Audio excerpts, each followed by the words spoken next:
وہ نہ گولی کھاتی ہے نہ انجیکشن لگوانے پر راضی ہے، زبردستی کرنا پڑے گی۔ کاسو کی بیوی نیم تاریک کمرے کے فرش پر ساکت بیٹھی تھی، بچہ قریبی فرش پر لیٹا انگوٹھا چوس رہا تھا۔ میں اس کے پاس بیٹھ گیا۔ دیکھو، کاسو آ جائے گا چند دن بعد، اس نے وعدہ کیا ہے۔ اس کی آنکھوں میں ایک عجیب سی چمک پیدا ہوئی۔ میں ان نظروں کی تاب نہ لا سکا، ان میں غصے اور نفرت کی آگ دہک رہی تھی۔ جھوٹ مت بولو نواب صاحب، مجھے معلوم ہے کہ وہ نہیں آ سکتا۔ میں نے اسے بہت سمجھایا تھا، جو بیوی کا کچھ نہ سمجھے، بیٹے کو کچھ نہ سمجھے، وہ تمہاری بات کیا سمجھے گا۔ میں نے تو اس سے کہا تھا کہ چلو ہم حویلی سے بھی نکل جاتے ہیں، کہیں چلے جاتے ہیں، مگر اس میں اتنی ہمت ہی نہیں تھی۔ وہ بھاگ گیا اپنی قبر میں دفن ہونے کے لیے، کاسو کتے کے ساتھ۔ دیکھو، یہ قربانی بھی تو اس نے تمہارے لیے دی ہے نا، اپنی جان دینا اتنا آسان نہیں ہوتا۔ نہیں جی، یہ تو بہت آسان ہے، آدمی منہ چھپانے کے لیے دنیا ہی چھوڑ دے، یہ تو میں بھی کر سکتی ہوں۔ آج مر جاؤں اگر اس بچے کا خیال نہ ہو۔ اسے خیال ہوتا کہ بعد میں بیوی بچوں پر کیا گزرے گی تو ہمیں چھوڑ کر جاتا۔ وہ لڑتا ہمارے لیے، مقابلہ کرتا، ہر مشکل کا مقابلہ کرتا، پھر مارا جاتا تو میں سمجھتی کہ اس نے ہمارے لیے جان کی بازی لگا دی۔ اب وہ ہچکیوں سے رو رہی تھی، صدمے سے طاری ہونے والی سختی کی کیفیت ختم ہو گئی تھی۔ مجھے دیکھ کر وہ بند ٹوٹ گیا تھا جو اس نے اشکوں کے سیلاب پر باندھ رکھا تھا۔ مجھے اس پر بہت ترس آیا، جو ایک بچے کے لیے زندہ رہنے اور سختی حالات جھیلنے پر مجبور تھی مگر اکیلی رہ گئی تھی۔ میں نے کاسو کی بیوی کو یقین دلایا کہ حویلی میں اسے مکمل تحفظ فراہم کیا جائے گا اور ہر سہولت حاصل رہے گی۔ اس کے بچے کی پرورش کی ساری ذمہ داری اب میری ہے۔ لیکن ان باتوں سے اس عورت کے آنسو کیسے تھم سکتے تھے جسے شوہر بیوگی کا تحفہ دے کر چلا گیا ہو؟ میں اٹھنے ہی والا تھا کہ فاطمہ نے جھک کر میرے کان میں سرگوشی کی۔ نواب صاحب، آپ سے کوئی ملنے آیا، باہر کھڑا ہے۔ میں نے گارڈ سے پوچھا تو اس نے بھی لالمی کا اظہار کیا۔ سر، وہ نام نہیں بتاتا، کہتا صرف نواب صاحب سے بات کروں گا۔ میرا خیال تھا کہ میں اسے اندر بلا لوں۔ وہ عام دیہاتی تھا جس نے خود کو سوتی کیس میں اس طرح لپیٹ رکھا تھا کہ آنکھوں کے سوا اس کا سارا چہرہ چھپ گیا تھا۔ فریال نے سخت ناراضگی کا اظہار کیا۔ یوں ہر آدمی منہ اٹھا کر اندر آ جائے تو پھر دروازہ بند رکھنے کی ضرورت کیا ہے؟ گارڈ کو بھی ہٹا دو۔ بھائی مجھے تو وہ کوئی غریب ضرورت مند لگتا ہے، اور اگر اس نے چادر کے اندر سے دستی بم نکال لیا پھر؟ یعنی وہ خود کش حملہ آور بھی ہو سکتا ہے۔ اوہ، یہ تو میں نے سوچا ہی نہیں تھا۔ خیر، میں محتاط رہوں گا۔ نہیں، گارڈ سے کہو پہلے اس کی تلاشی لیں، بلکہ میں خود کہہ دیتی ہوں کہ آئندہ کسی اجنبی کو تلاشی کے بغیر اندر نہ آنے دیں۔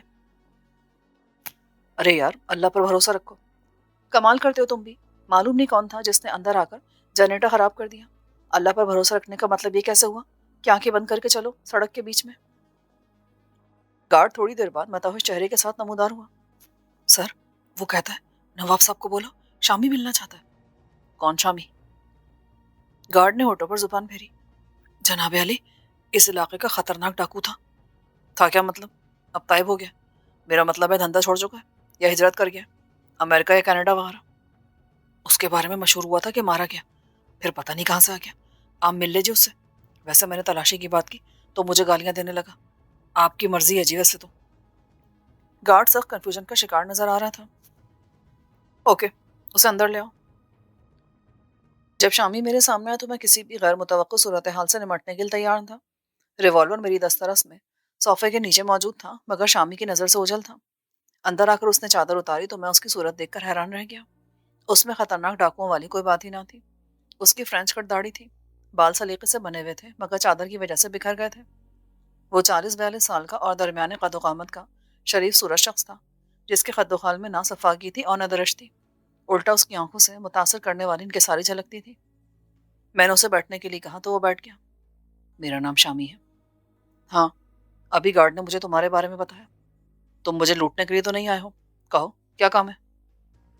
مجھے کاسو کا پیغام ملا تھا آج صبح۔ میں بہت چنکا رہ گیا۔ اس سے تمہارا کیا تعلق ہے؟ میں اس کا مقروض ہوں، قرض اتارنے آیا ہوں۔ کھل کے بات کرو، پہلیاں مت بجھاؤ۔ 3 سال پہلے کاسو نے میری جان بچائی تھی۔ میں نے کہا وہ تو خود اپنے لیے بھی کچھ نہیں کر سکتا۔ اس نے چند لمحے توقف کیا۔ شاید یہ توفیق کی بات ہے جو اللہ دیتا ہے۔ آپ نے بھی چوہے اور شیر والی کہانی ضرور پڑھی ہوگی۔ شیر جال میں پھنس گیا تھا اور چوہے نے جال قطر کر اس کی جان بچائی تھی۔ تم مجھے تعلیم یافتہ لگتے ہو۔ اس کے ماتھے پر ناگواری کی شکن آ گئی۔ میں جانتا ہوں آپ کا اگلا سوال کیا ہوگا۔ آپ پوچھیں گے پھر میں ڈاکو کیسے بن گیا؟ میں صرف لگتا ہی نہیں ہوں، واقعی تعلیم یافتہ ہوں بھی۔ میں نے کیمسٹری میں ایم ایس سی کی ڈگری لی تھی۔ محنت کر کے، پڑھ کے، نقل کر کے نہیں، پیسے بھی خرچ نہیں کیے تھے۔ اس جواب سے پیدا ہونے والے دوسرے سوال کا جواب یوں ہوگا کہ تعلیم میں نے اپنے والدین کی مرضی سے حاصل کی تھی۔ پیشہ میں اپنی مرضی سے ریسرچ سائنسدان کا اپنانا چاہتا تھا، لیکن انگریزی میں کہتے ہیں نا، مین پرپوزز گاڈ ڈسپوزڈ۔ یہ ہے مختصر بات۔ اس وقت میں آپ کو اپنی داستان حیات سنانے کے لیے نہیں آیا ہوں۔ تم نے کہا تھا کہ تم کاسو کا قرض چکانے کے لیے آئے ہو، اس نے تمہاری جان بچائی تھی، اب تم اس کی جان بچانا چاہتے ہو، رائٹ؟ اس کے جواب دینے سے پہلے فریال نے کہا، تم بڑے وقت پر آئے، مگر کیا تم یہ بتاؤ گے کہ اس نے تمہاری جان کیسے بچائی تھی؟ اس نے فریال کو غور سے دیکھا۔ اس علاقے میں ایک واردات کے دوران مجھے گولی لگی تھی، میرے سارے ساتھی مارے گئے تھے، بھاگتے ہوئے میں چھپنے کے لیے جھاڑیوں میں جا گھسا، اس کے پیچھے گڑا تھا، میں اس میں گر گیا، تلاش کرنے والے میرے آس پاس پھرتے رہے مگر وہ مجھے دیکھ نہ سکے، انہیں شک بھی ہو جاتا تو وہ اوپر سے ہی مجھ پر گولیاں برسا کے چلے جاتے۔ گولی میرے پیٹ کے ایسے حصے میں لگی تھی کہ اندر نقصان نہیں ہوا تھا، گولی پچھلی طرف سے باہر نکل گئی تھی لیکن اس سے خون بہت بہا تھا۔ میں نے اپنی قمیض اتار کے پھاڑی اور زخموں پر ایسے باندھ لی کہ خون وہیں رک گیا۔ 2 دن میں وہیں چھپا رہا کیونکہ پولیس کو اور علاقے کے لوگوں کو میری لاش کی تلاش تھی۔ میرے تمام ساتھیوں کی لاشیں انہوں نے جنگل سے اٹھا لی تھی، انہیں معلوم نہیں تھا کہ میرے ساتھ کتنے بندے تھے، وہ سمجھے کہ میرے باقی ساتھی مجھے نکال کے لے گئے۔ 2 دن بعد کاسو ادھر سے گزرا تو اس نے میرے کراہنے کی آواز سنی، مجھے گڑھے سے نکالا، وہ مجھے پہچانتا نہیں تھا، اس نے مجھے پانی پلایا تو مجھے ہوش آ گیا۔ میں نے اس سے درخواست کی کہ مجھے اسی گڑھے میں پڑا رہنے دے اور میرے بارے میں کسی کو کچھ نہ بتائے۔ میں نے اس سے کہا کہ وہ جتنی چاہے رقم مانگ لے، 10,000، 50,000، 1 لاکھ۔ تو یہ رقم تمہارے پاس تھی؟ نہیں۔ میں نے اس کو بتایا کہ لوٹا ہوا مال کہاں پڑا ہے۔ وہ ایک چمڑے کا بیگ تھا جو میرے کندھے پر تھا، میں نے اسے ایک دھسی ہوئی قبر میں پھینک دیا تھا، اس بوجھ کو ساتھ رکھتا تو بھاگ نہیں سکتا تھا۔ شامی صاحب، ایک سوال پوچھوں آپ سے، یہ واردات آپ نے کی کہاں تھی؟ فریال تجسس کے مارے پوچھ بیٹھی۔ رانا کے علاقے میں، بلکہ اس کی حویلی میں۔ اوکے۔ کاسو میری ہدایت کے مطابق کیا اور بیگ اٹھا لایا، اس میں نقد رقم تو زیادہ نہیں تھی، لاکھوں کے زیورات تھے۔ میں نے کاسو سے کہا کہ جو چاہے لے لو، نقد رقم 1 لاکھ سے اوپر ہی ہوگی، مگر اس نے انکار کر دیا۔ ویری گڈ، اس نے کہا ہوگا جناب یہ تو میرا اخلاقی فرض تھا۔ جی نہیں، اس نے کہا کہ میں اس کا کیا کروں گا، یہ سب بیکار ہے میرے لیے۔ میں نے کاسو سے کہا کہ پھر تم میری مدد کیوں کر رہے ہو، تمہیں معلوم ہے؟ اس نے کیا جواب دیا؟ اس نے کہا کہ تم نے ایک اچھا کام کیا ہے، رانا کو لوٹنا اس کے نزدیک بڑی نیکی تھی۔ دراصل وہ رانا سے اپنی نفرت کا اظہار بھی کر رہا تھا اور اس کے ساتھ اپنی بے بسی کا اعتراف بھی۔ میں نے رانا کو نقصان پہنچایا تو وہ اس پر خوش تھا، اگر میں رانا کو قتل کر دیتا تو وہ میرا احسان مند ہوتا۔ اس نے میری مدد کی، میں اس گڑھے میں 3 دن چھپا رہا، اس نے مجھے کھانا پینا فراہم کیا، ضرورت کی ہر چیز جو وہ لا سکتا تھا چھپ چھپ کر لاتا رہا، پھر میں اس قابل ہو گیا کہ خود کہیں جا سکوں۔ معلوم نہیں کہاں سے وہ ایک گھوڑا لے آیا۔ چلتے وقت میں نے پھر اس سے کہا کہ یہ سارا بیگ رکھ لو، مگر وہ ڈرتا تھا، کہنے لگا کہ یہ سب میرے لیے بیکار ہے۔ میں نے کہا اچھا تم میرے ساتھ چلو، تو وہ یہ بھی نہ مانا، کہنے لگا بس اتنی مہربانی کرنا کہ کسی کو میرے بارے میں کچھ مت بتانا کہ میں نے تمہاری مدد کی تھی۔ میں نے کہا اچھا، زندگی میں کبھی میری مدد کی ضرورت ہو تو مجھے بتا دینا۔ کیا کبھی اس نے تم سے رابطہ کیا؟ فریال نے پوچھا۔ نہیں، دراصل اس کے بعد میں نے یہ علاقہ ہی چھوڑ دیا تھا، میرا گروہ ختم ہو گیا تھا، اکیلا کیا کرتا میں سندھ کی طرف چلا گیا، وہاں میں چانڈیو گروپ میں شامل ہو گیا، پھر اپنا گروہ بنا لیا، لیکن ابھی 2 ہفتے پہلے وہاں ایک بڑی کارروائی ہوئی، پولیس اور رینجرز نے کچے کے علاقے کا محاصرہ کیا۔ دراصل اسی علاقے کے دوسرے گروہ نے ایک وڈیرے کے بیٹے کو اغوا کر لیا تھا اور تاوان کے معاملے میں پولیس نے معاملہ خراب کر دیا۔ میں فرار نہ ہوتا تو پکڑا جاتا۔ میں 2 ہفتے پہلے یہاں گیا تھا، یہاں لوگ مجھے بھول چکے تھے، میں نے کچھ پرانے یاروں سے رابطہ کیا، پھر مجھے کاسو کا خیال آیا، سوچا اس کی خبر ہی لے لوں۔ معلوم کیا تو کسی نے بتایا کہ وہ یہاں ہے، کل تک وہ یہاں تھا، اس کے بیوی بچے تو یہی ہیں، مگر وہ چلا گیا ہے مرنے کے لیے، اپنے بیوی بچوں کو چھوڑ کر۔ کیا وہ مصیبت میں ہے؟ اس کی زندگی خطرے میں ہے۔ میں نے اسے مختصراً تمام حالات بتائے۔ فریال نے اتنی دیر میں چائے کا بندوبست کر لیا، شامی کچھ پرسکون ہو گیا، اس نے ساری بات اطمینان سے سنی۔ شامی، اگر تم کچھ کر سکتے ہو تو دیر مت کرو۔ اس نے اقرار میں سر ہلایا مگر وہ سوچ میں ڈوبا ہوا تھا۔ نواب صاحب، کیا میں فون استعمال کر سکتا ہوں؟ بھائی ہم یہاں سیٹلائٹ فون یوز کرتے ہیں، آپ کس سے بات کریں گے؟ بس جی، ابھی کچھ پرانے بندے جن پر بھروسہ کیا جا سکتا ہے۔ شامی نے جتنے دشمن بنائے ہیں اس سے کہیں زیادہ دوست بنائے ہیں۔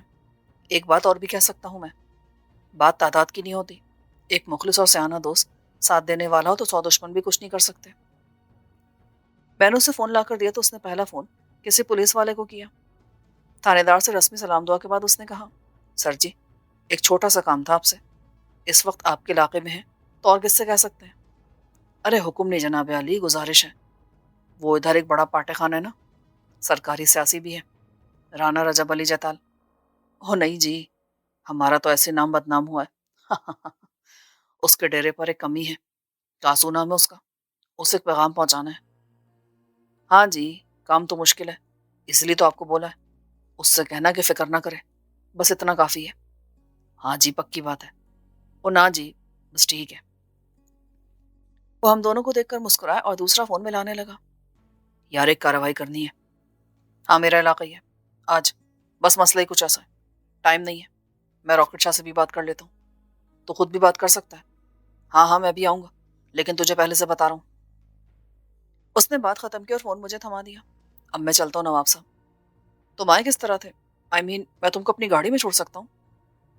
اس نے مجھ سے ہاتھ ملایا۔ نہیں سر، آپ کو یہ خطرہ مول لینے کی کیا ضرورت ہے؟ آپ نے اتنی عزت دی، یہی کافی ہے۔ میرے ساتھی باہر موجود ہیں، میں انہی کے ساتھ آیا تھا۔ جب وہ چلے گا تو ہم بہت دیر تک اس کے بارے میں باتیں کرتے رہے۔ وہ واقعی عجیب آدمی تھا۔ فریال اس سے متاثر بھی ہوئی تھی اور اس پر افسوس بھی کر رہی تھی۔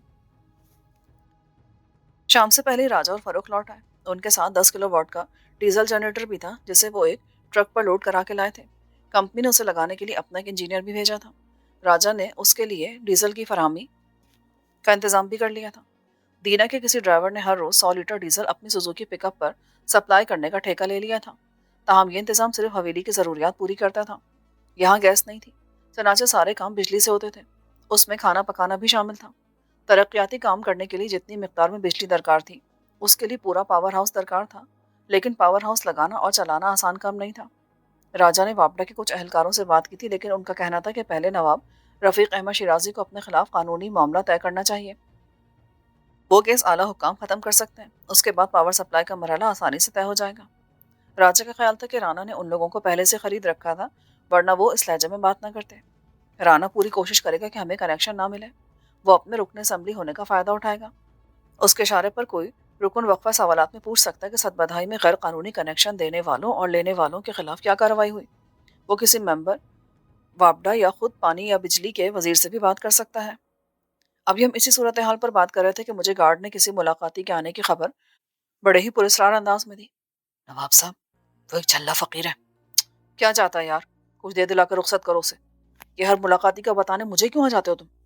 نہیں جناب، یہ بات نہیں ہے، دراصل وہ پولیس کا مخبر ہے۔ اچھا ہے تو پھر میں کیوں ملوں اس سے؟ سر جی وہ آپ کو کچھ بتانا چاہتا ہے۔ اوکے، آنے دو اسے۔ پریال نے ٹوکا، کوئی ضرورت نہیں اسے اندر لانے کی، باہر جا کر پوچھ لو کیا کہنا چاہتا ہے وہ۔ بات معقول تھی۔ میں گیٹ تک گیا۔ اس وقت تک باہر اندھیرا پھیل گیا تھا۔ مجھے اپنے سامنے ایک لمبا تڑنگا شخص نظر آیا جس نے چیتڑوں کا لباس پہن رکھا تھا۔ اس کا سر منڈا ہوا تھا اور داڑھی اتنی گھنی تھی کہ پورے سینے پر پھیلی ہوئی تھی۔ مجھے دیکھ کر وہ بڑی تیزی سے حرکت میں آیا۔ اس نے کوئی چیز میری طرف پھینکی۔ میں ایک دم جھکا۔ خود کو بچانے کے لیے میں جھکا اور سنبھلنے کی کوشش میں گرتے گرتے بچا۔ اس دیوانے یا مجذوب کے ہاتھ میں کچھ بھی نہ تھا۔ اس نے قہقہ لگایا۔ ڈر گیا، ڈر گیا، سورما ہوا سے ڈر گیا، نواب ایک فقیر سے ڈر گیا۔ بند کرو اپنا ڈرامہ اور دفع ہو جاؤ یہاں سے۔ اونچا مت بول، مت بول فقیر سے اونچا۔ سنتری، دیکھو اسے، کچھ دے دلا کے رخصت کرو۔ رک جا، تو کیا بھول گیا؟ بول۔ میں رک گیا اور سوالیہ نظروں سے اس کی طرف دیکھنے لگا۔ تو بھول گیا، ایک فقیر پہلے بھی یہاں آیا تھا، اس دروازے پر۔ میرے ذہن کو ایک جھٹکا سا لگا۔ یاد کر، جب وہ گیا تھا تو کتنے گئے تھے؟ یہ میرے خاندان کی گزشتہ صدی کا ایک تاریخی حوالہ تھا۔ میرے پردادا کے دادا قدیر احمد کے حویلی کے پائے باغ میں ان کی اجازت کے بغیر ایک فقیر نے ڈیرا ڈال لیا تھا۔ انہوں نے اپنے 7 بیٹوں کو حکم دیا تھا کہ اسے اٹھا کر باہر پھینک دیا جائے، مگر اس سے پہلے کہ وہ جوان کڑیات بدلن والے اس فقیر کے خستہ تن کو ہاتھ لگاتے، اس نے کہا، ہم تو ایسے چلے جائیں گے، مگر تیرے بھی سب جائیں گے۔ زندگی اور موت پر خدا کا اختیار برحق، لیکن ایک عجیب اتفاق یہ ہوا کہ اس فقیر کی بددعا کے نتیجے میں قدیر احمد کے 6 جوان بیٹے یکے بعد دیگرے مختلف حادثات کا شکار ہو کر مر گئے۔ جب ایک عقیل احمد باقی بچا تو باپ نے عالم دیوانگی میں اسے موت سے محفوظ رکھنے کے لیے لندن بھیج دیا۔ موت سے کس کو رسکاری ہے؟ عقیل احمد کا جہاز سمندر میں گرا اور اطلاع یہی ملی کہ مسافر کوئی نہیں بچا۔ قدیر احمد نے وحشت اور جنون میں پہلے 3 بیویوں کو گولی مار کے کنویں میں ڈالا اور پھر خود کو گولی مار کے اسی کنویں میں ڈوب گئے۔ وہ خونی کنواں آج بھی حویلی کے باہر موجود تھا۔ وہیں اس فقیر کا مزار تھا اور سرہانے کی طرف قدیر احمد کے 6 بیٹوں کی قبریں تھیں۔ سمندر میں گرنے والے جہاز کے واحد بچ جانے والے مسافر میرے دادا عقیل احمد تھے۔ اس معجزے سے قدرت نے یہ ثبوت فراہم کر دیا تھا کہ قادر مطلق صرف خدا کی ذات ہے۔ عقیل احمد 35 سال لندن میں خود سے بے خبر ذہنی اور جسمانی طور پر مفلوج پڑے رہے۔ پھر دوسرا معجزہ رونما ہوا۔ وہ ہوش میں آ گئے اور مرنے سے پہلے انہوں نے میرا پتہ چلا کے صد بدائی کی ساری جائیداد اور جاگیر میرے حوالے کر دی۔ اب وہ لندن کی خاک میں آسودہ تھے۔ اس فقیر کی بات نے میرے غرور پر ضرب کاری لگائی تھی۔ فقیر کی بددعا سے منسوب روایت پرانے لوگوں سے نسل در نسل منتقل ہو کے اس فقیر تک پہنچی ہوگی۔ اسے یہ بھی معلوم ہو گیا تھا کہ میں اسی قدیر احمد کا پڑ پوتا ہوں۔ اس نے مجھے یاد دلایا کہ لہجے کی رونت اور انداز تکبر نے اس حویلی اور جاگیر کے ایک پرانے مالک کو کیسے عبرت آموز انجام سے دوچار کیا تھا۔ میں کمزور عقیدے کا یا توہم پرست آدمی نہیں ہوں۔ میرا ایمان ہے کہ خدا ہم گناہ گاروں کی دعا سے کسی کو زندگی کی ایک اضافی سانس کی مہلت عطا کرتا ہے اور نہ ہم جیسے خطا کاروں کی بددعا سے کسی کو قبل از وقت مارتا ہے۔ اس کے باوجود میری طرف انگلی اٹھا کے اس خراب حال فقیر نے بآواز بلند مجھے ٹوکا تو میں ڈر گیا، لیکن صرف ایک لمحے کے لیے۔ پھر میں نے دھاڑ کر کہا، پاگل کے بچے، بند کرو اپنی بکواس اور چلے جاؤ یہاں سے، ورنہ ورنہ کیا ہوگا نواب صاحب؟ تو مجھے توپ داغے گا۔ جناب عالی، میری بات سنیں 1 منٹ کے لیے، میرے گارڈ نے آہستہ سے کہا۔ وہ مجھے کچھ دور لے گیا۔ تم جانتے ہو اسے؟ ہاں جی، یہ بڑا اللہ لوگ ہے جی۔ یہ کچھ نہیں ہے، پاگل ہے جو کھلا پھر رہا ہے۔ نہیں سر جی، ایسا مت کہیں، گناہ ہوتا ہے۔ گارڈ نے خوفزدہ لہجے میں کہا، شٹ اپ۔ گناہ کرتے ہیں تم جیسے کم عقل اور جاہل لوگ جو یہ سمجھتے ہیں نعوذ باللہ کہ صد بدائی میں بھٹکنے والے مقبوط الحواس شخص خدا کا مشور خصوصی ہے، اللہ سے پوچھ کر فیصلے کرتا ہے کہ بندوں کے ساتھ دنیا میں کیا کرنا ہے، کیسے عزت دینی ہے، کیسے ذلت۔ غلطی ہو گئی جناب۔ تم اسے اللہ لوگ بھی سمجھتے ہو اور پولیس کا مخبر بھی بتاتے ہو، ایسے دھوکے بازوں کے لیے میرا وقت کیوں ضائع کرتے ہو؟ فقیر نے شاید یہ بات سن لی تھی، اس کا لہجہ بدل گیا۔ اللہ تیری حکمرانی قائم رکھے سخی داتا، کیا فقیر تیرے در سے صرف گالیاں کھا کے جائے گا؟ گارڈ، یہ غالباً بھوکا ہے، اسے کھانا کھلوا دو۔ پھر میں نے ایک 100 کا نوٹ بھی دیا، یہ دے دینا اسے۔ جی جناب عالی، اور دیکھو تم اس بات کا خیال رکھو کہ میں ہر اہل غیرے سے نہیں مل سکتا۔ جی جناب عالی، اس نے سپاٹ لہجے میں کہا۔ صاف نظر آتا تھا کہ فقیر کے ساتھ میرے رویے کو اس نے پسند نہیں کیا تھا۔ وہ ان پڑھ دیہاتی آدمی تھا، اس کی پرورش اسی ماحول میں ہوئی تھی جو بیک وقت غربت اور جہالت کے چنگل میں گرفتار تھا۔ میں نے دوستانہ انداز میں گارڈ کے کندھے پر ہاتھ رکھا۔ تم عجیب سیکیورٹی گارڈ ہو، کبھی کسی ڈاکو سے ڈر جاتے ہو، کبھی کسی فقیر سے۔ بھائی بندے کو صرف خدا سے ڈرنا چاہیے۔ جی جناب عالی، گارڈ نے کہا تو میں اندر آ گیا۔ ابھی مجھے اندر آئے تھوڑی ہی دیر ہوئی تھی کہ گارڈ دوبارہ نمودار ہوا۔ نواب صاحب، جب وہ چلا گیا تو میں نے دیکھا یہ پڑا تھا وہاں۔ اس نے میری طرف کاغذ کا پرزہ بڑھایا، اس پر پینسل سے ٹیڑھے میڑھے حروف میں ایک جملہ لکھا تھا، کاسو کو آج وہیں دفن کر دیا جائے گا، مغرب کے بعد۔ فریال نے میری صورت کے تاثرات دیکھتے ہوئے وہ کاغذ مجھ سے لے لیا جو شاید کوڑے کچرے میں سے اٹھا لیا گیا تھا۔ تم کیوں کھڑے ہو، جاؤ، فریال نے گارڈ سے کہا تو وہ فوراً پلٹ گیا۔ وہ واقعی پولیس کا مخبر تھا۔ شامی نے پولیس سے رابطہ کیا تھا کہ کاسو کی خیر خیریت چاہیے، اور انہوں نے اس فقیر کے ذریعے اطلاع دے دی کہ یہ پوزیشن ہے۔ تم سمجھتے ہو کہ یہ اطلاع غیر مستند ہے یا مستند؟ اسے غیر مستند قرار دے کر میں کچھ نہ کروں یہ بھی نہیں ہو سکتا۔ تم کیوں کرو، پولیس جانتی ہے تو اسے کچھ کرنا چاہیے نا۔ یہی تو المیہ ہے، جس کا کام ہے وہ نہیں کرے گا۔ انجام سب کو نظر آ رہا ہے، انجام پر بحث بھی سب کر رہے ہیں، مگر انجام سے بچنے کے لیے کوئی بھی کچھ نہیں کر رہا۔ خیر، سوال یہ ہے کہ اب قزاق شامی سے کیسے رابطہ کیا جائے؟ اسی نامبر کے ذریعے، اور کیسے؟ جو یہ پیغام لایا تھا وہی تمہارا پیغام بھی پہنچا سکتا ہے، سمپل۔ اور اس کو تلاش کہاں کیا جائے؟ میں نے تو اس کو بھگا دیا۔ گارڈ اس سے عقیدت رکھتا ہے، اسے حکم دو کہ مسٹر اللہ لوگ کو حاضر کرے۔ یہ طریقہ مؤثر ثابت ہوا۔ میں نے اسی کاغذ پر فریال سے لکھوایا، شامی شام سے پہلے ملے، اور یہ جوابی تار اپنے گارڈ کے حوالے کر دیا کہ اللہ لوگ مذکور کو تلاش کر کے پیغام اسے پہنچا دے۔ فریال نے پوچھا، تم اس کا ٹھکانہ معلوم ہے؟ نہیں جی، وہ اپنی من مرضی کا مالک ہے، جہاں جی چاہے گھومتا رہتا ہے۔ تم ایسا کرو، اسے ڈھونڈو، جا کے تلاش کرو، وہ مل جائے گا کہیں نہ کہیں۔ گارڈ نے اقرار کیا کہ ایسا ہو سکتا ہے، لیکن اس کی ڈیوٹی کا کیا بنے گا؟ ایسے میں تو کوئی بھی اندر آ جائے گا۔ جب تم ڈیوٹی پر تھے تب بھی یہی صورتحال تھی، جاؤ تم۔ گارڈ چلا گیا تو میری بے چینی بڑھ گئی۔ وقت بہت کم تھا، مغرب کے بعد سے کچھ واضح نہیں ہوتا تھا، وہی کا مطلب بھی میرے سوا کوئی نہیں جان سکتا تھا۔ میں اور فریال بیٹھ کر موجودہ صورتحال پر تبادلہ خیال کرنے لگے۔ اتنے میں ریشم کمرے میں آ گئی۔ کسی حساب کتاب میں مصروف شہناز اپنے کمرے سے نکلی تو بدحواسی میں اندر آتی ریشم سے ٹکرا گئی۔ شہناز نے اسے پکڑ لیا۔ کیا ہوا ریشم؟ کوئی بھوت دیکھ لیا کیا؟ ریشم کی انگلی باہر کی طرف اٹھی۔ وہ جی ڈاکٹر صاحب، شی ڈیڈ، کاسو وائف، کاسو کی بیوی مر گئی؟ فریال چلائی۔ کیسے مر گئی؟ شہناز نے ریشم کو جھنجھوڑا۔ نو نو، وہ اس نے خود کو پھانسی لگا لی تھی، ماں نے دیکھ لیا، وہ بچ گئی۔ حد کرتی ہو ریشم، اپنی غلط انگلش سے تم نے تو اس کو مار ہی دیا تھا۔ شہناز نے ناراضگی سے کہا۔ ہم سب سرونٹ کوارٹر کی طرف بھاگے۔ ریشم کی رپورٹ غلط نہ تھی۔ مایوسی، دکھ اور پریشانی کی انتہا کو پہنچ کے کاسو کی بیوی نے بھی وہی قدم اٹھایا تھا جس پر وہ کاسو کو برا بھلا کہہ چکی تھی۔ یہ اتفاق تھا کہ کسی بچے نے اسے درخت پر چڑھتے دیکھ لیا تھا۔ اوپر جا کے وہ رسی کا پھندا گلے میں ڈالتی اور کود پڑتی، مگر اس سے پہلے اکبر خان کا بیٹا کبیر خان دوڑ پڑا۔ وہ نہ ہوتا تو عورتیں شور مچانے کے سوا کچھ نہ کر پاتی۔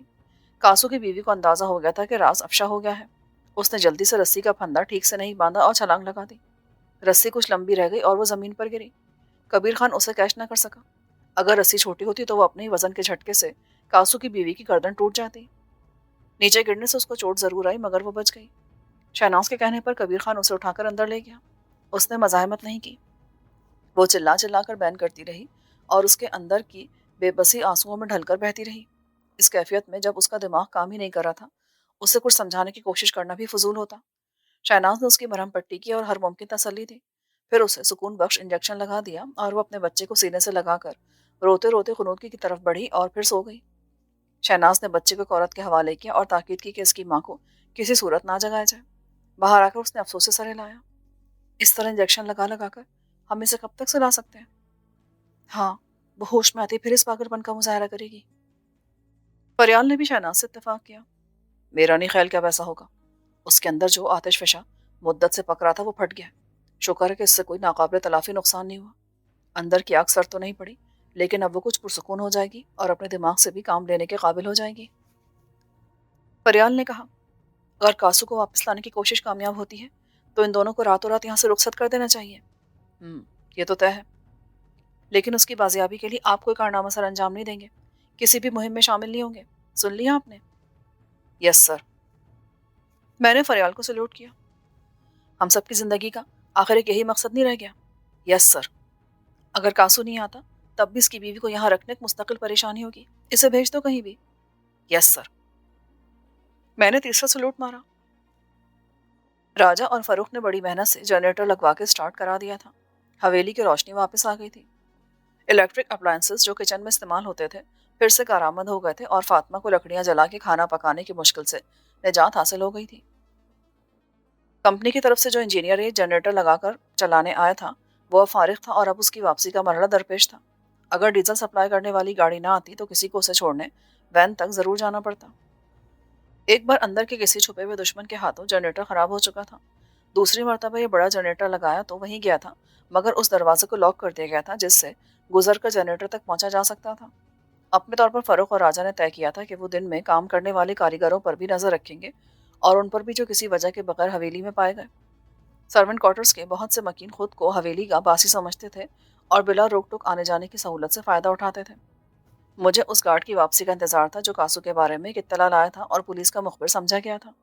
اگر یہ اطلاع خود پولیس نے فراہم کی تھی کہ کاسو کو مغرب کے بعد کتے کے ساتھ گاڑ دیا جائے گا تو یہ انتہائی دکھ اور افسوس کی بات تھی کہ پولیس اس سفاکانہ قتل کو روکنے کی کوئی کوشش نہیں کر رہی تھی۔